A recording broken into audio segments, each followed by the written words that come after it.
Okay, so this is the new 10.25-inch display from Hansshow, and I will show you how quickly it will activate after you open the door. So I'm simulating the actual vehicle when it's locked, and once you open up the door, it will go into startup, and that's how quickly it turns on. So about 1 second before the display goes on. You do have a nice animation if the car does sit. It does sit for privately away from your phone for about 20 minutes or so. Then it restarts itself from actual shutdown. So as you can see here, it has Apple CarPlay.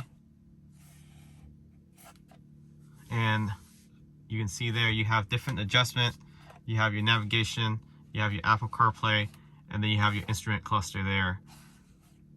And this is assuming you have Apple iPhone. If you have an Android, then you can swipe down and then go to the actual home menu. You also have PSI, navigation in the middle, front camera. This is new. Well, new for the newer display, but Hansshow did have front camera before on their first gen display. Screen lock, there's CarPlay, music, application. So this is new for this display. The 9-inch does not have this.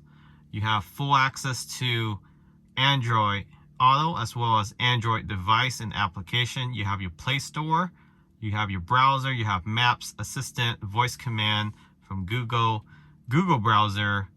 You also can download other applications, for example WhatsApp, and you can download YouTube app.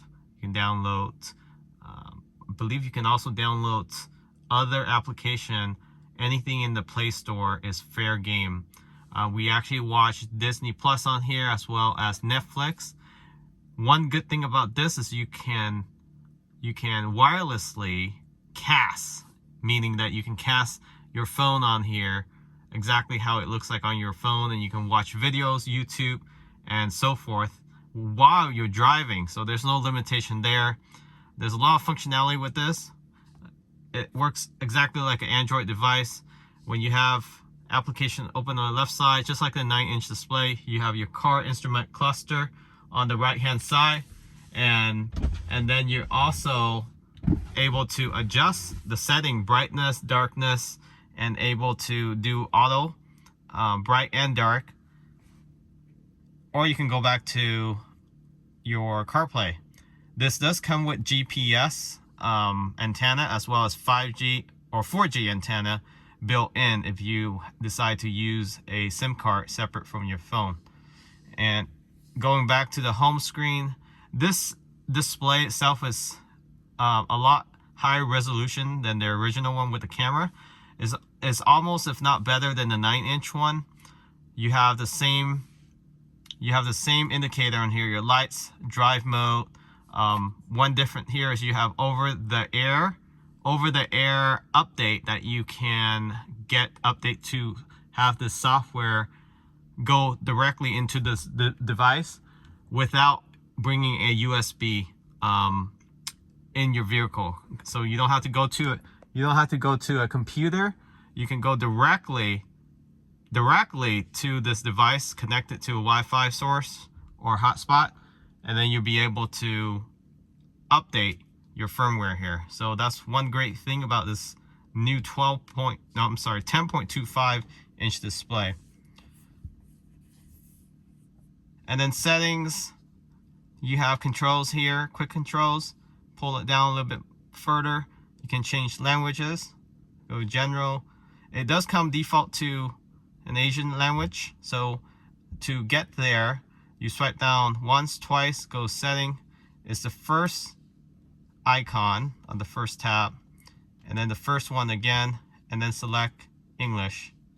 So when it came in a different language, and I couldn't figure out where the language is able to be changed. So swipe down twice, click on setting, general, language selection, and then this third one down. So you see how snappy it is? It's very fast. I'm recording with the phone right now, so that's why when in CarPlay mode it's a little slower because it's trying to sync with the phone. but this is how fast it is. Very fast.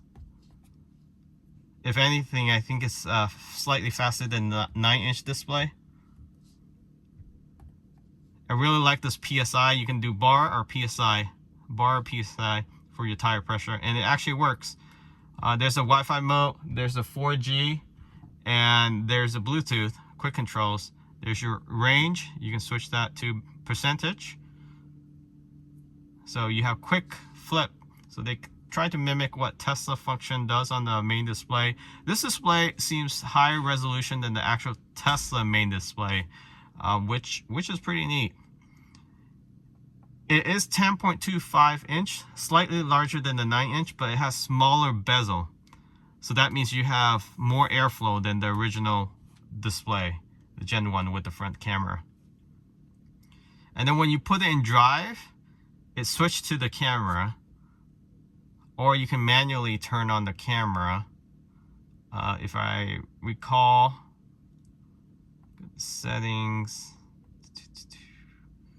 see here.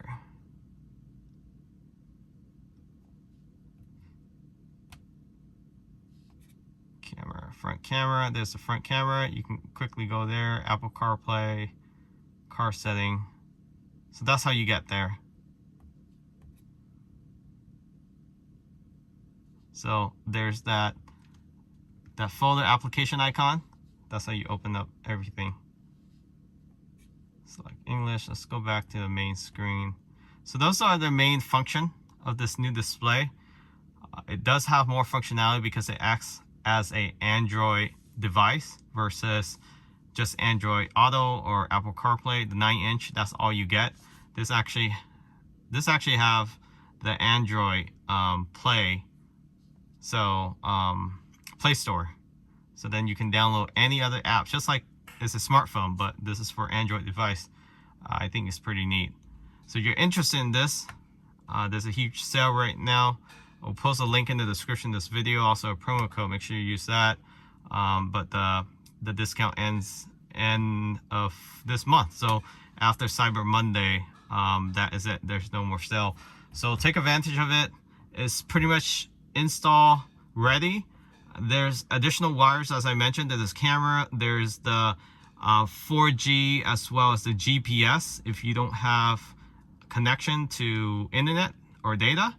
So example, if you go into the woods or in the boonies somewhere, you don't have reception, you can use that GPS to get your coordination in the navigation system. So that's some feature that you want to consider, assuming you don't live in the city often, and you don't have to rely on just data. You can rely on the actual GPS signal. That's all for this, and hopefully you find this video helpful. Catch you all next time. Remember to subscribe.